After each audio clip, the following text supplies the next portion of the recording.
Hello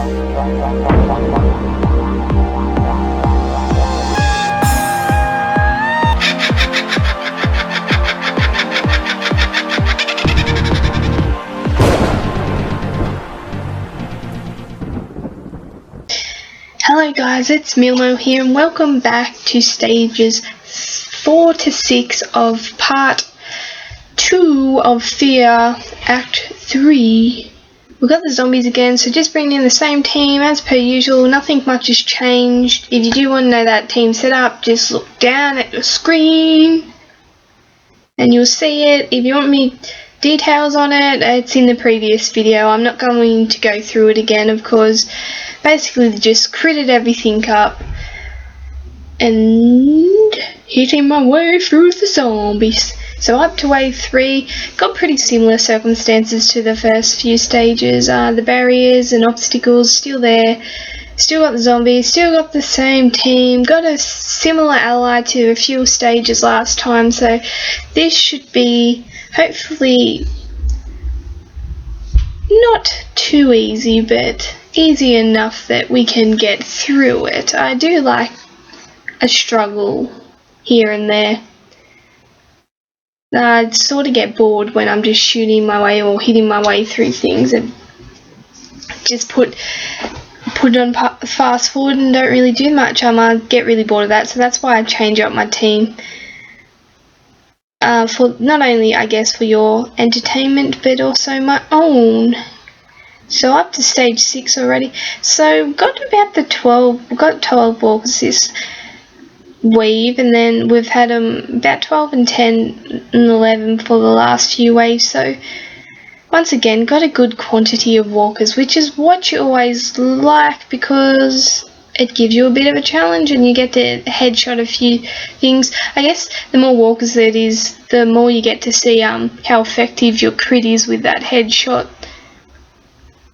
and how often you can get them. And sometimes they can go really well and you can get everyone headshot, and then other times you get 1 or 2, and that makes it a bit harder when there's a lot of them. So straight up for the 5th stage here, we've got 13 zombies, which is a lot, and as you could see at the beginning, I got blocked off a few times from the obstacles. That's a problem with having a melee team.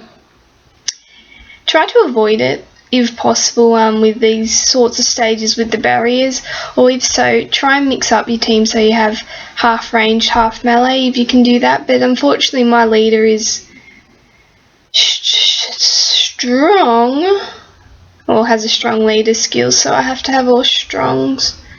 So that's why I brought in Eugene. As you just saw there, activate his rush, who gives a plus, I believe it's 15 crit. And that's why I brought him in, even though he's not getting Michonne's leader skill. It was just purely for his rush. I probably should have brought in Sophia instead, but I just stuck with him. I think I did have Sophia originally in my team, but she brought it down to an A grade, and I wanted to try and stick at the A plus grade because that's what grade my brother's team is, and I wanted to see for him whether a similar team to his could get through this stage, in which this one sort of is built like. He has a few alerts and strongs and a fast, so pretty similar team here, and it's getting through it. We're up to the 6th wave here. I've got a bit of a problem here. They're missing their headshots, and we just lost someone. And that's, I guess, the problem with crit. Sometimes you can have all the crit in the world and they still don't make the damn headshots. It's really annoying. So I just put some blood shirts on them and hit my way through this and bring them back for the last round with the smelling salts and hopefully be done with it. I also give them some nitric oxide, which is what I bring in. As you can see with my battle items, they're obviously set up for zombies, but I don't use them unless I really have to. Like, I'm okay with losing a few players and then reviving them if I do need them.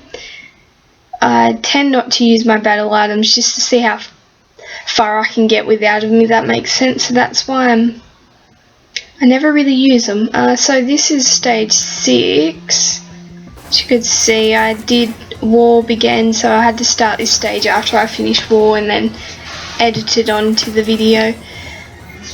to match the other stages, so we're just starting off the same again. Should imagine look fairly similar to the last stage, just hit our way through it. We'll see if it gets any more difficult, because the last stage I had a bit of a problem on the last few waves with them getting close and then my players not making the headshot.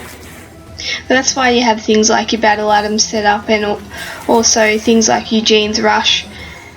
Just so if they get a bit too close, you can activate things like that and get an extra bonus crit. So you can possibly hit your way out of trouble instead of dying. But sometimes you die, and that's why you have things like your smelling salts, etc.